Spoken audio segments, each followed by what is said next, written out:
इन लोगों को कैंडिडेट नहीं मिल रहे हैं। भाई कैंडिडेट नहीं मिल रहे हैं तो आपस में एक्सचेंज कर रहे हैं कि तुम हमारे वाले पर लड़ लो, हम तुम्हारे वाले पर लड़ लेते हैं। कि आप बलिया से विधायक हैं, बलिया का अभी तक समाजवादी पार्टी ने भी और भाजपा ने भी टिकट का घोषणा नहीं किया है।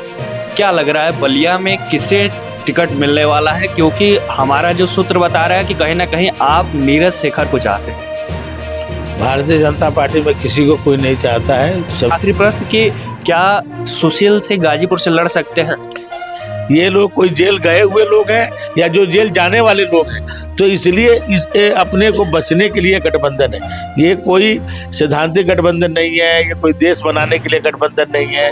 लोकसभा चुनाव नजदीक है, ऐसे में अभी हमारे साथ बातचीत करने के लिए उत्तर प्रदेश सरकार में परिवहन मंत्री श्री दयाशंकर सिंह जी है। मंत्री जी, लोकसभा चुनाव नजदीक है, ऐसे में इंडिया गठबंधन का जो गठबंधन है उसको कितना बड़ा चुनौती मानते हैं? देखिए, इंडिया गठबंधन जो था डॉट डॉट इंडिया था और आज सबको दिखने लगा है कि ये डॉट डॉट इंडिया है, ये इंडिया गठबंधन नहीं है। इंडिया में डॉट नहीं है। आज देखिए, इसीलिए ये सब आपस में कितने बिखरे हुए हैं। केवल जो है ये मोदी जी के जो भ्रष्टाचार के खिलाफ में जो उनका अभियान है, इससे डरे हुए लोग हैं। ये लोग कोई जेल गए हुए लोग हैं या जो जेल जाने वाले लोग हैं, तो इसलिए इस अपने को बचने के लिए गठबंधन है। ये कोई सैद्धांतिक गठबंधन नहीं है, ये कोई देश बनाने के लिए गठबंधन नहीं है, ये कोई भारत की तस्वीर बदलने वाला गठबंधन नहीं है। ये अपने आप को बचने वाला गठबंधन है। और उसमें जब दरार आती है तो फिर बिखर जाते हैं। तो ये डॉट डॉट इंडिया है। ये पहले ही कहा गया है कि डॉट डॉट इंडिया है, नॉट इंडिया। तो इसलिए ये इसमें एकरूपता नहीं है, एक समानता नहीं है। चाहे वो सिद्धांतों की बात हो, चाहे उद्देश्यों की बात हो, ये सबके उद्देश्य अलग अलग रहे हैं। और आज भ्रष्टाचार के चरम सीमा पर ये लोग गए हुए हैं। कितने लोग जेल से बेल पर हैं, कितने लोग जेल जाने वाले हैं। तो इसलिए वो उसका एक गठबंधन है, इसलिए बिखर रहा है। समाजवादी पार्टी लगातार टिकटों में बदलाव कर रही है, क्या इससे भाजपा के लिए चुनौती खड़ा हो सकता है या फिर कहीं ना कहीं सपा के अंदर ही लोग नहीं लड़ना चाहते हैं, ऐसा है? देखिए, जब किसी भी पार्टी का नेता जो सेनापति होता है, और आप जाने सेनापति ही जब जो है मैदान छोड़ के भाग जाएगा, तो उसके सैनिकों से आप क्या अपेक्षा रखते हैं? तो ये उत्तर प्रदेश में यही हो रहा है कि यहाँ प्रमुख पार्टियां जो भी हैं, चाहे कांग्रेस हो चाहे समाजवादी पार्टी हो, उसके नेता ही चुनाव लड़ने से भाग रहे हैं। तो अपने कार्यकर्ता को कैसे लड़ा पाए? सपा और कांग्रेस का गठबंधन है, लेकिन सपा के कई नेता आज कांग्रेस में शामिल होंगे और ऐसा कहा जा रहा है कि प्रयागराज से चुनाव भी लड़ सकते हैं। उस पर क्या कहेंगे? इन लोगों को कैंडिडेट नहीं मिल रहे हैं। भाई कैंडिडेट नहीं मिल रहे हैं तो आपस में एक्सचेंज कर रहे हैं कि तुम हमारे वाले पर लड़ लो, हम तुम्हारे वाले पर लड़ लेते हैं। तो इसलिए लड़ रहे हैं। अब बताइए, समाजवादी पार्टी के व्यक्ति और कांग्रेस पार्टी से चुनाव लड़ेंगे, तो ये क्या है?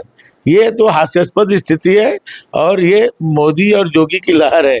बस अब यही समझिए आप, कोई लड़ने के लिए तैयार नहीं है, बस लड़ने के लिए लड़ रहे हैं। 5 बार के विधायक मुख्तार अंसारी की जिस प्रकार से मौत हुई, उसके बाद उस पर भी सियासत तेज हो गया। समाजवादी पार्टी के सभी नेता लगभग कह रहे हैं कि सरकार को दोषी ठहरा रहे हैं। वही भाजपा इसको कह रही है कि हार्ट अटैक से मौत हुआ और सपा कह रही है कि स्लो पॉइजन दिया गया, ऐसा आरोप है। कैसे इसको देखते हैं? इसके लिए सरकार ने जांच एजेंसी, जुडिशियल जांच एजेंसी नियुक्त कर ली है। जांच हो रही है, जो भी चीज़ें हैं वो जांच के परिधि में। आखिरी प्रश्न होगा कि आप बलिया से विधायक हैं, बलिया का अभी तक समाजवादी पार्टी ने भी और भाजपा ने भी टिकट का घोषणा नहीं किया है। क्या लग रहा है बलिया में किसे टिकट मिलने वाला है? क्योंकि हमारा जो सूत्र बता रहा है कि कहीं ना कहीं आप नीरज शेखर को चाहते हैं। भारतीय जनता पार्टी में किसी को कोई नहीं चाहता है, सभी कमल को चाहते हैं। और कमल का उम्मीदवार हमारे माननीय मोदी जी ने कहा है कि हर जगह कमल का उम्मीदवार पहले से घोषित है, और जिस पर जो है पार्टी भेज देती है उसको जिता करके हमारे कार्यकर्ता भी भेजते हैं।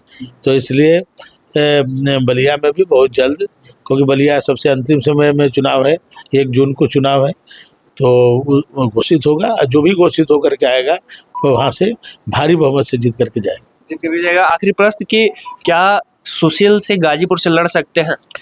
ये किसी को कोई पता नहीं है। ये हमारे पार्टी के केंद्रीय नेतृत्व को पता होगा, जो हमारे संसदीय बोर्ड है उसको पता होगा। वो जिसको भेजता है उसको हमारे भाजपा के कार्यकर्ता स्वीकार करते। धन्यवाद।